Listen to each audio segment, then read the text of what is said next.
of the world over which these two children, as personifications of eternal powers, reside. The harmony of the world depends upon the coordination of two qualities symbolized throughout the ages as the mind and the heart. In the Pseudo-Egyptian tarot, the children give place to a youth and a maiden. Above them in a solar nimbus is the phallic emblem of generation, a line piercing a circle. Gemini is ruled by Mercury, and the two children personify the serpents entwined around the caduceus.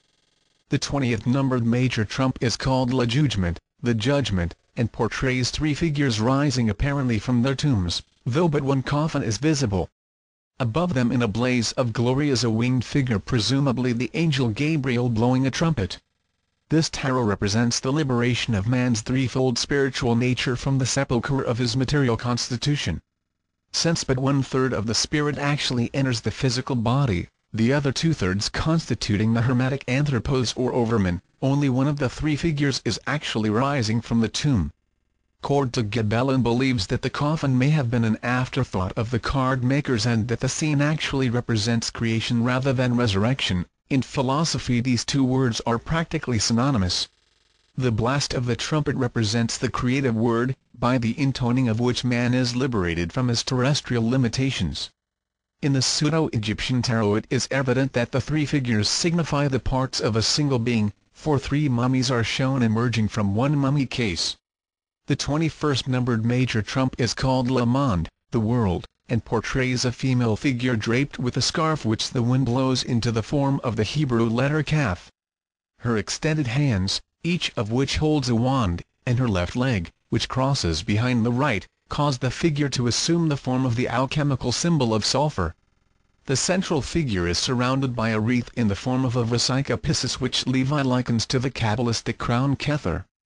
The cherubim of Ezekiel's vision occupy the corners of the card. This tarot is called the microcosm and the macrocosm because in it are summed up every agency contributing to the structure of creation. The figure in the form of the emblem of sulfur represents the divine fire and the heart of the great mystery. The wreath is nature, which surrounds the fiery center. The cherubim represent the elements, worlds, forces, and planes issuing out of the divine fiery center of life. The wreath signifies the crown of the initiate, which is given to those who master the four guardians and enter into the presence of unveiled truth. In the Pseudo-Egyptian tarot, the cherubim surround a wreath composed of 12 trifoliate flowers, the decanates of the zodiac. A human figure kneels below this wreath, playing upon a harp of 3 strings, for the spirit must create harmony in the triple constitution of its inferior nature before it can gain for itself the solar crown of immortality. The 4 suits of the minor trumps are considered as analogous to the 4 elements, the 4 corners of creation, and the 4 worlds of Kabbalism.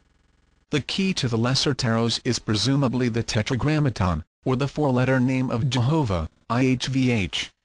The 4 suits of the minor trumps represent also the major divisions of society. Cups are the priesthood, swords the military, coins the tradesman, and rods the farming class. From the standpoint of what Coverted calls political geography, cups represent the northern countries, swords the Orient, coins the Occident, and rods the southern countries. The 10 pip cards of each suit represent the nations composing each of these grand divisions. The kings are their governments, the queens their religions, the knights their histories and national characteristics, and the pages their arts and sciences. Elaborate treatises have been written concerning the use of the tarot cards in divination, but as this practice is contrary to the primary purpose of the tarot, no profit can result from its discussion. Many interesting examples of early playing cards are found in the museums of Europe, and there are also noteworthy specimens in the cabinets of various private collectors. A few hand-painted decks exist which are extremely artistic. These depict various important personages contemporary with the artists. In some instances, the court cards are portraitures of the reigning monarch and his family. In England, engraved cards became popular, and in the British Museum are also to be seen some extremely quaint stenciled cards. Heraldic devices were employed.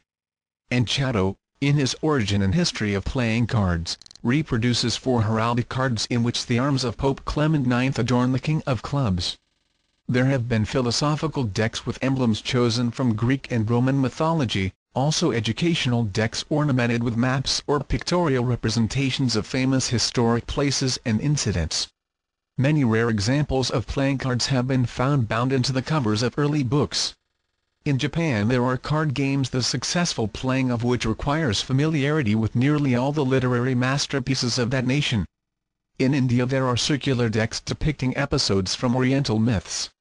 There are also cards which in one sense of the word are not cards, for the designs are on wood, ivory, and even metal. There are comic cards caricaturing disliked persons and places, and there are cards commemorating various human achievements. During the American Civil War a patriotic deck was circulated in which stars, eagles, anchors, and American flags were substituted for the suits and the court cards were famous generals. Modern playing cards are the minor trumps of the tarot, from each suit of which the page, or valet, has been eliminated, leaving 13 cards. Even in its abridged form, however, the modern deck is of profound symbolic importance, for its arrangement is apparently in accord with the divisions of the year. The two colors, red and black, represent the two grand divisions of the year, that during which the sun is north of the equator and that during which it is south of the equator. The four suits represent the seasons, the ages of the ancient Greeks, and the yugas of the Hindus.